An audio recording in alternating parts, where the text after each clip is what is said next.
हमारा पड़ोसी बांग्लादेश इन दिनों कट्टरपंथ के नए नए पाठ पढ़ रहा है। कट्टरपंथी बांग्लादेश को पूरी तरह से मुस्लिम देश में बदलना चाहते हैं। बंगाल के असल कल्चर को बदलकर अरब का पहनावा, वहां के रिवाज, उसी तरह के कानून को लागू कराने की बात कही जा रही है। यह हाल तब है जब बांग्लादेश में 88% के करीब मुस्लिम आबादी है, लेकिन एक ऐसा देश जहां 97% आबादी मुसलमान है, मुस्लिम है, लेकिन वो अपनी सभ्यता, अपनी संस्कृति, अपने कल्चर को बचाने के लिए ऐसे ऐसे कदम उठा रहा है जिससे पूरी दुनिया के मुस्लिम मुल्क सदमे में हैं। फ्रांस ने जब अबाया और बुर्के पर पाबंदी शुरू की तो खूब बवाल मचा। इटली ने जब बुर्के पर सख्ती शुरू की तो मुसलमान देशों ने खूब हंगामा किया। ऑस्ट्रिया ने जब स्कूलों में हिजाब पर रोक लगाई तब इसे मजहब पर हमला बताया गया। जर्मनी में जब इस्लामिक सेंटर को बंद करवा दिया गया तो इसे इस्लामोफोबिया करार दिया गया। यहां तक कि भारत में हिजाब को लेकर खूब कदर काटा गया। लेकिन सेंट्रल एशिया का एक देश इस्लाम बहुल होने के बावजूद अपने आप को बदलने में जुटा है, तब्दील कर रहा है। वो ना केवल रूढ़िवादी इस्लामिक परंपराओं को तोड़ रहा है, बल्कि अपनी गुम होती सांस्कृतिक पहचान को फिर से स्थापित कर रहा है। और इस देश का नाम है ताजिकिस्तान।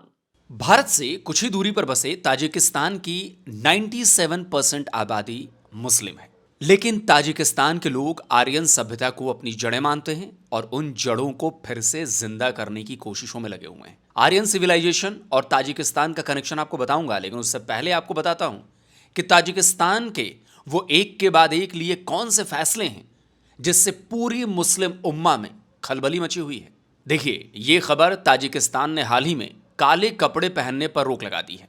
ताजिक गवर्नमेंट की दलील है कि काले कपड़े ताजिकिस्तान के कल्चर से मैच नहीं करते।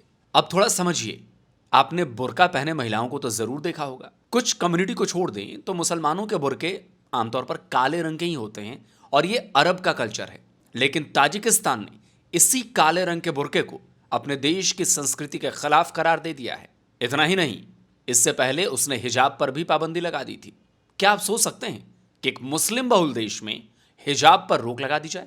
लेकिन यह हुआ, और ऐसा हुआ जिसने खलबली मचा दी। यूरो न्यूज की इस खबर को देखिए। इसी साल जून की यह खबर बता रही है कि ताजिकिस्तान की सरकार ने हिजाब पर पाबंदी के लिए कानून बना दिया है। पार्लियामेंट के अपर हाउस मजलिसी मिल्ली ने इसे पास भी कर दिया। इस कानून को बनाते समय यह कहा गया कि हिजाब ताजिकिस्तान की पोशाक है ही नहीं। हिजाब के बदले सरकार ने ताजिक नेशनल ड्रेस पहनने की सलाह दी। और ताजिकिस्तान की हिजाब पर लगाई गई यह पाबंदी केवल कहने भर के लिए नहीं थी।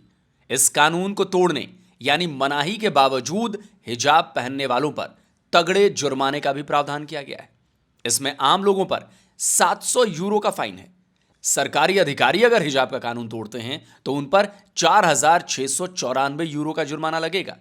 और धार्मिक शख्सियत अगर यह कानून तोड़ती है तो उन पर 5,000 यूरो का फाइन है। अब इसी खबर में एक और दिलचस्प बात देखिए, वो ये कि ताजिकिस्तान का यह फैसला कोई पहला फैसला नहीं था।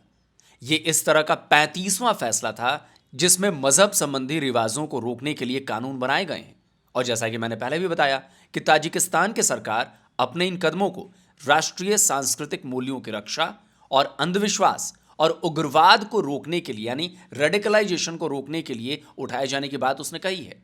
आप समझ रहे हैं दोस्तों, एक देश जिसकी 97% आबादी मुस्लिम है, जहां की सरकारों के मुखिया मुस्लिम हैं, जहां के लगभग सारे मंत्री मुस्लिम हैं, वो देश अपने यहां एक दो नहीं बल्कि 35 से ज्यादा ऐसे कानून और नियम बना चुका है जो इस्लामिक रिवाजों और अंधविश्वासों के खिलाफ है। भाई, भारत में तो कोई एक कानून लाने की बात कर दो तो बवाल मच जाता है।